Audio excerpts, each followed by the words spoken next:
안녕하십니까, 유정권사입니다. 오늘은 드디어 사사기의 마지막 시간입니다. 사사기의 마지막을 장식하고 있는 두 개의 에피소드 중에서 레위인 첩사건이라는 레위인의 도덕적인 타락을 다루고 있는 그 사건의 마지막 장이기도 해요. 그 레위인의 고발로 인해서 12지파들이 다 모여서 이 그 사건의 악행의 주범인 베냐민의 불량배를 제거함으로 이스라엘에서 악을 없애는 일에 전부 이제 의기투합했는데, 베냐민 지파가 그들만 내어주는 일에 동의하지 않고 같이 싸우려고 했기 때문에 결국은 베냐민 지파에서 600명을 제외한 모든 남녀노소들을 다 몰살하고 마는 그런 비극적인 사건이 되고 말았죠. 정신을 차리고 보니까 이스라엘의 12지파 중에서 한 지파가 사라지게 된 거예요. 더더군다나 그들을 그 지파에게는 아무도 우리의 딸을 내어주지 말자라고까지 결의한 상태니까 베냐민 지파가 대를 이어서 다시 그 명맥을 이어가기가 불가능한 그런 상황에 처해진 거죠. 이 일을 어떻게 해결하는지 한번 같이 읽어보도록 하겠습니다. 20장에서 베냐민과의 전쟁에서 승리한 이스라엘 사람들은 미스바에서 먼저 맹세를 합니다. 우리가 베냐민 지파 사람에게는 딸을 절대로 아내로 주지 말자. 이제 600명이 남았는데 베냐민 지파 600명에게 한 지파에서 딸을 주지 말자고 결의를 한 거죠. 그리고는 베델로 올라가서 마치 그 12지파 중에서 한 지파가 없어지게 된 것이 하나님 탓인 것처럼 애곡한 후에 베델에서 단을 쌓고 번제와 화목제를 드립니다. 물론 그 악행을 저지른 베냐민의 그 불량배들에 대한 하나님의 심판의 의미가 들어있기도 하지만, 하나님께서는 동해보복의 원리를 강조해 주셨잖아요. 눈은 눈으로, 목숨은 목숨으로. 그런데 베냐민의 그 불량배들이 행한 그 악행으로 말미암았다 하면 그 불량배들만 처단하면 되는데, 한 지파를 몰살한 것은 이 12지파의 과잉 어떤 그런 그 행위일 수 있잖아요. 그런데 이제 하나님 앞에 그렇게 원망하면서 애곡한 다음에 이제 제사를 드린 거죠. 그리고는 또 하나의 맹세를 해요. 미스바 총회에 참석하지 않은 이스라엘 자손들은 반드시 죽이겠다라는 그 맹세를 베델에서 합니다. 그러니까 원래 그 모였던 미스바에서는 베냐민 지파 사람들에게 딸을 아내로 주지 말 것을 맹세했고, 베델에서는 또 총회에 참석지 아니한 자손을 죽이겠다 하는 그 맹세를 하게 된 거예요. 그리고 나서 정신을 차려보니까 베냐민 지파가 큰일이 난 거예요. 12지파 중에서 600명만 남은 베냐민 지파에게 아무도 딸을 주지 않기로 했으니 그들이 어떻게 대를 이어갈 수 있겠어요. 이제 한 지파가 그야말로 멸절하게 되는 그런 그 지경에 처해 있다라고 생각을 하니까, 마치 그 목적지를 염두에 두지 않고 앞만 보고 달리던 사람이 그 목적지를 지나쳐 버리는 것을 깨닫는 것처럼, 이 사람들이 도대체 우리가 무슨 짓을 한 거지? 이런 상황이 된 거죠. 그래서 어떻게 해야 이 베냐민 지파를 이어갈 수 있게 할까? 어떻게 이 살아남은 사람에게 아내를 구해줄 수 있을까 하고 걱정을 하다가 이 두 번째 맹세를 생각한 거예요. 미스바 총회에 참석하지 아니한 이스라엘 자손은 반드시 죽이겠다 한 이것을 생각하고 총회에 참석하지 않은 그 사람들을 찾아보니까 여기 야베스 길르앗, 요단강 동쪽에 가지파에 속하는 야베스 길르앗의 성읍의 사람들이 총회에 참석하지 않은 것을 알게 된 거예요. 그들이 왜 총회에 참석하지 않았을까 하는 이유는 정확하게 나와 있지 않지만 성서학자들은 아마도 이들과 베냐민 지파와의 친분이 두터웠을 것이다. 이 12지파가 모이는 것이 베냐민 지파의 악행을 처단하기 위함이라는 것을 알았기 때문에 그래서 모이지 않았을 것이다 라는 이제 추측이 가장 이렇게 타당하다고 봐요. 그런데 이 이스라엘 총회에서 이곳에 그 사람들이 참석하지 않은 것을 알고 그 군사 12,000명을 보내서 그 야베스 길르앗의 모든 남자와 또 남자와 잔 여인들까지 어린아이까지 다 또 멸절시키고 남자와 잔일이 없는 처녀들 400명을 얻어서 실로에 있는 진영으로 데려오도록 합니다. 이제 가나안 서쪽인 이쪽으로 이제 데려오도록 한 것이죠. 그런데 여러분 400명을 데려와서 베냐민 지파 600명에게 준다 해도 200명이 모자라는 거잖아요.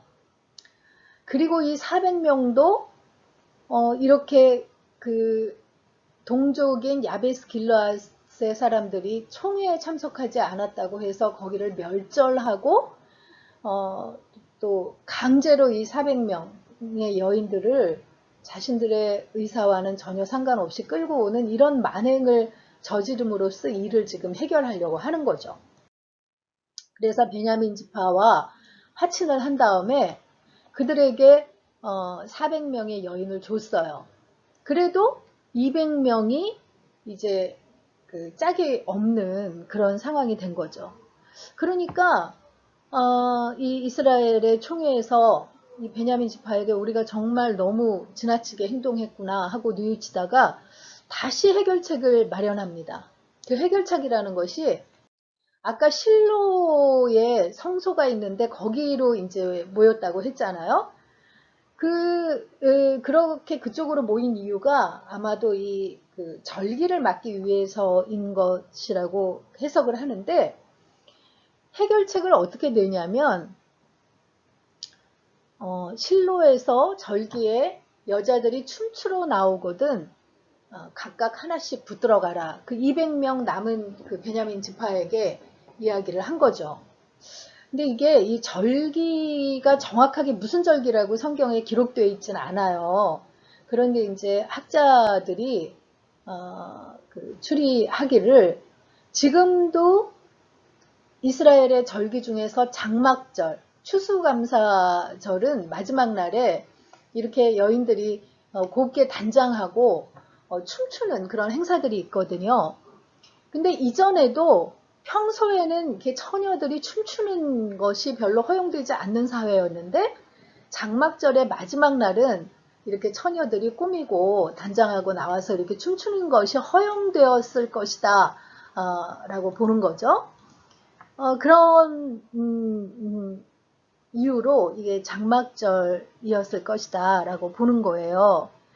그래서 그 베냐민 지파의 200명이 처녀들을 이렇게 취하게 하는데 그러면 이 처녀들의 아버지들이 아니 총회에서 베냐민 지파에게 딸을 주지 말자라고 다 맹세했는데 이렇게 우리 딸들을 베냐민 지파에게 주면 어떡하느냐라고 따진다면 자의로 준 것이 아니니 너희가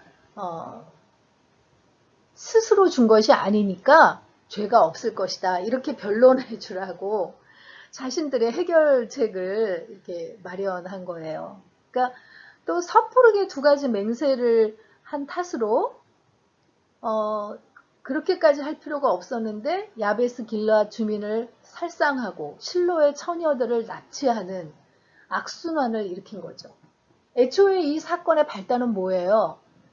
한 그 레위인의 첩을 강간한 그 강간 사건이었는데 결국은 그것을 해결하느라고 큰 살상을 일으키고 또 600명의 처녀들을 사실상 강간한 거잖아요. 그들의 의사와는 전혀 상관없이 납치에다가 배필로 짝을 지어준 600명의 강간 사건으로 해결을 하는 그런 어처구니 없는 결말을 맞게 되는 것을 볼 수 있습니다.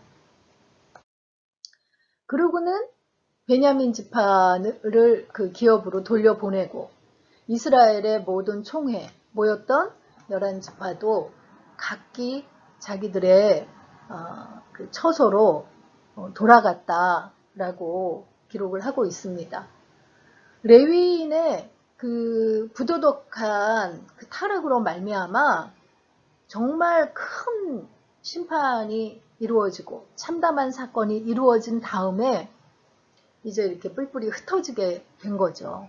그래서 그 다음에도 그때 이스라엘에 왕이 없으므로 사람이 각기 자기의 소견에 옳은 대로 행하였더라 라는 구절이 또 반복되는 거죠.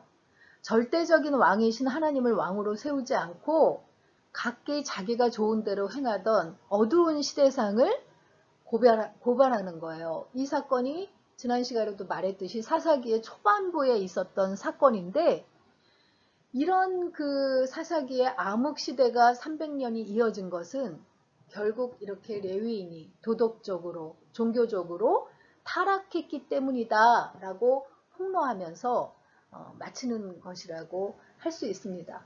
그리고 절대적인 하나님을 왕으로 모시지 않았기 때문에 사람들에게 왕이 없었으므로 이스라엘에 왕이 없었으므로 이렇게 하는 것은 이스라엘의 그 하나님의 그 의로우신 그런 왕 되심을 지지하는 의로운 왕이 세워지기를 갈망하는 그런 분위기를 또 이렇게 만들고 있는 것을 볼 수 있는 거죠. 그래서 오늘의 묵상 포인트는 하나님의 방법과 인간적인 방법에는 어떤 차이가 있을지 생각해 봅시다. 이렇게 잡아봤는데 어떻게 보면 좀 너무 포괄적인 이야기라고 할 수 있죠. 그렇지만 그 어떤 일에 있어서 과정과 결과를 놓고 생각해 볼 때 인간들은 결과만 좋으면 다 좋다고 보는 경우가 많은 것 같아요. 그렇지만 하나님께서는 결과만 보시는 게 아니라 목적이 수단을 위해서 정당화되지 않는다고 보시는 거죠. 과정을 중요하게 보시는 하나님이시라는 것을 한번 묵상해 보셨으면 좋겠다고 생각이 됩니다. 우리 사사기 21장 읽고 사사기 전 과정을 마치도록 하겠습니다. 21장 이스라엘 사람들이 미스바에서 맹세하여 이르기를 우리 중에 누구든지 딸을 베냐민 사람에게 아내로 주지 아니하리라 하였더라. 백성이 베델에 이르러 거기서 저녁까지 하나님 앞에 앉아서 큰 소리로 울며 이르되 이스라엘의 하나님 여호와여 어찌하여 이스라엘에 이런 일이 생겨서 오늘 이스라엘 중에 한 지파가 없어지게 하시나이까 하더니 이튿날에 백성이 일찍이 일어나 거기에 한 제단을 쌓고 번제와 화목제를 드렸더라. 이스라엘 자손이 이르되 이스라엘 온 지파 중에 총회와 함께하여 여호와 앞에 올라오지 아니한 자가 누구냐 하니 이는 그들이 크게 맹세하기를 미스바에 와서 여호와 앞에 이르지 아니하는 자는 반드시 죽일 것이라 하였습니다. 이스라엘 자손이 그들의 형제 베냐민을 위하여 뉘우쳐 이르되 오늘 이스라엘 중에 한 지파가 끊어졌도다. 그 남은 자들에게 우리가 어떻게 하면 아내를 얻게 하리요? 우리가 전에 여호와로 맹세하여 우리의 딸을 그들의 아내로 주지 아니하리라 하였도다. 또 이르되 이스라엘 지파 중 미스바에 올라와서 여호와께 이르지 아니한 자가 누구냐 하고 본즉 야베스 길르앗에서는 한 사람도 진영에 이르러 총회에 참여하지 아니하였으니 백성을 계수할 때에 야베스 길르앗 주민이 하나도 거기 없음을 보았습니다. 회중이 큰 용사 12,000명을 그리로 보내며 그들에게 명령하여 이르되 가서 야베스 길르앗 주민과 부녀와 어린아이를 칼날로 치라. 너희가 행할 일은 모든 남자 및 남자와 잔 여자를 진멸하여 바칠 것이니라 하였더라. 그들이 야베스 길르앗 주민 중에서 젊은 처녀 400명을 얻었으니 이는 아직 남자와 동침한 일이 없어 남자를 알지 못하는 자라. 그들을 실로 진영으로 데려오니 이곳은 가나안 땅이더라. 온 회중이 림몬 바위에 있는 베냐민 자손에게 사람을 보내어 평화를 공포하게 하였더니 그때 베냐민이 돌아온지라. 이에 이스라엘 사람이 야베스 길르앗 여자들 중에서 살려둔 여자들을 그들에게 주었으나 아직도 부족하므로 백성들이 베냐민을 위하여 뉘우쳤으니 이는 여호와께서 이스라엘 지파들 중에 한 지파가 빠지게 하셨음이었더라.